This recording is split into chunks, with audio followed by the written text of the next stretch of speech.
The situation we are witnessing at this very moment is nothing short of a catastrophic shift in the global landscape of power, and I am here to tell you that the reports are true. Iran has forced the United States troops to retreat after a series of sophisticated strikes on American military bases. This is the title of a new chapter in history that we did not want to write, but it is a reality that we must confront with absolute clarity and urgency. We are talking about a moment where the most advanced military force in the history of the world has been met with a technological challenge that has fundamentally altered our ability to maintain our positions in the region. The significance of this retreat cannot be overstated, and the passage of time will only reveal the true depth of the consequences of these actions. We are seeing a retreat that is not merely tactical, but a response to a level of precision and speed that was previously thought to be impossible for our adversaries to achieve. It is imperative that you understand the sheer scale of what has occurred. The strikes on our military bases were not the conventional attacks of the past. They were executed using the FATA, hypersonic glide vehicle, a weapon that moves with such velocity and such maneuverability that our existing defense grids were left effectively blind. When we speak about American troops retreating, we are speaking about the protection of human life in the face of a weapon that does not give us the luxury of time. This is not a failure of courage on the part of our men and women in uniform. It is a direct result of a technological leap that has bypassed the sensors, the interceptors, and the strategic planning that have served as the backbone of our security for decades. The reality that we are facing is that the battlefield has been transformed into a digital and physical gauntlet where the rules of engagement have been rewritten in an instant.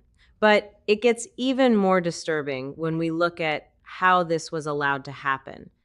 We have been monitoring the development of this technology, and what we have found is a web of connections that reaches far beyond the borders of any single nation. There is a deeply concerning relationship between the proliferation of high-end surveillance components and the shadow financial systems that allow these pieces to move across the globe. We are investigating the role of private tech entities and the ways in which their innovations have inadvertently or perhaps intentionally ended up in the hands of those who wish to see the United States forced out of its strategic positions. We are looking at the digital currency trails and the encrypted networks that have facilitated this transfer of power. It is a matter of national security to expose these connections and to ensure that the tools of the future are not used to dismantle the stability that we have worked so hard to build. You must pay close attention to the fact that this retreat is occurring at a time when we are also seeing a massive integration of artificial intelligence into the systems of warfare. The strikes on our bases were not just lucky shots. They were the result of sophisticated data analysis and targeting algorithms that were able to identify the exact vulnerabilities in our defensive posture. This is the dark side of the technological revolution. While we are using AI to improve healthcare and to drive our economy, our adversaries are using it to calculate the exact moment and method to force a superpower to step back. This administration is committed to winning the AI race, but we must also be honest about the risks that come with this territory. We are seeing the emergence of a world where the speed of the algorithm is faster than the speed of human decision-making, and that is a reality that we must manage with the utmost care. The implications for the American people are profound. When our troops are forced to retreat, it is not just a military move.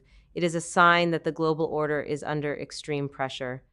This affects our trade routes, it affects our energy security, and it affects the very sense of safety that we often take for granted. We are currently working with our partners in the intelligence community to map out every single organization and individual who contributed to the development of the Fatah 2 and the operational planning of these strikes. We will not be silent about the tech oligarchs who prioritize profits over the safety of our republic. We will not be silent about the financial institutions that turn a blind eye to the movement of funds that power these hypersonic threats. We are bringing the full weight of the United States government to bear on this issue because the freedom of our citizens depends on our ability to maintain our technological and military edge. I want to be very clear about the path forward. We are not going to allow this moment to define our future in a way that diminishes our role as a leader for democracy. We are already in the process of deploying new, experimental defensive measures that are designed to counter hypersonic threats. We are accelerating our investments in quantum computing and advanced sensing technology to ensure that we can see what was previously invisible. We are also reevaluating our domestic policies regarding the export of sensitive technologies. We cannot allow American innovation to be the engine that powers the weapons used against American troops. This is a moment for a total alignment of our national interests, from the halls of Congress to the labs of Silicon Valley. We are calling for a new level of accountability and a new level of transparency from every company that receives government contracts or operates within our borders. The retreat we are seeing today is a sober reminder that the world is changing at a pace that is almost difficult to comprehend. But as I have said before, we must be unburdened by what has been in order to focus on what can be. What can be is a future where we have the most resilient defense systems on Earth. What can be is a future where our technology is used to create peace, not to facilitate a retreat. We are taking the data from these strikes and we are feeding it into our own models to ensure that we are never caught off guard again. We are also strengthening our diplomatic ties with our allies, making it clear that a threat to American bases is a threat to the collective security of the entire free world. We will not be divided, and we will not be deterred. Think about the significance of the passage of time in this context. Every minute that passes is a minute that we are using to refine our response. Every hour is an hour that we are using to track down the sources of these weapons. We are not just reacting, we are planning for the next several steps.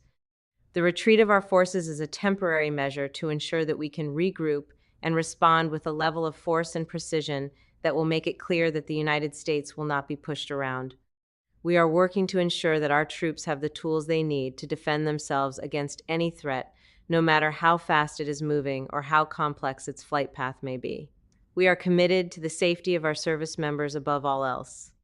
We must also address the narrative that is being spread by those who wish to see us fail. There are those who are using these strikes to claim that the era of American leadership is over. I am here to tell you that they are wrong.